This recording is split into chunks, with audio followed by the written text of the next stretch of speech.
Pakistan's talks with the International Monetary Fund are once again at a critical point, and this time, the provinces are in the spotlight. The centre has urged provincial governments to urgently clear their backlogs and meet commitments under the IMF's $7 billion extended fund facility, as officials race to wrap up the second review before the weekend. According to official sources, the Prime Minister's office reached out late Sunday to federal officers stationed in provincial capitals. Their message was clear: fix pending issues, meet IMF targets, and align with both the main loan program and the $1.4 billion Resilience and Sustainability Facility, which focuses on climate-related reforms. Similar instructions went out to key federal ministries, as the centre tries to keep the IMF talks from slipping past the deadline. The Prime Minister's office has asked provincial chief secretaries and finance secretaries to submit progress reports within 24 hours, and to explain any missed targets or delays. Officials say the finance ministry has reported a lack of cooperation from the larger provinces,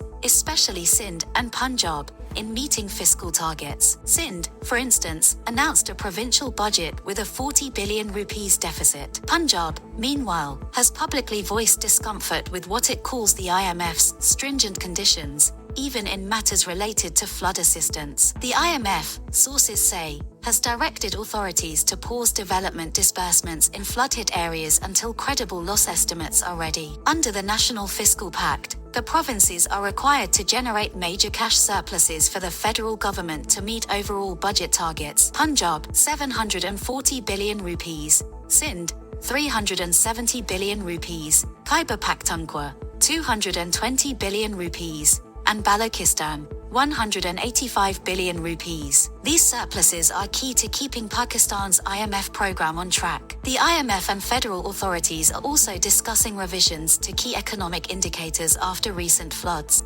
Growth projections may be cut to around 3.5% from the earlier 4.2%, while inflation is now expected to rise above 8%. These changes ripple through the entire economy, affecting revenue collection, imports, exports, and fiscal stability. The provinces had also committed to several reforms under the National Financial Pact, but progress has been slow. For example, agricultural income taxes were supposed to align with federal income tax rules by September 30th. That target wasn't met. Provinces were expected to move the goods and services tax on services to a negative list by fiscal year 2026. Reforms in capital-based property taxes are still pending. Under the climate-linked RSF facility, the provinces also face upcoming commitments like improving water system resilience, digitizing land and water records, and reforming water charge, especially in Sindh and Punjab.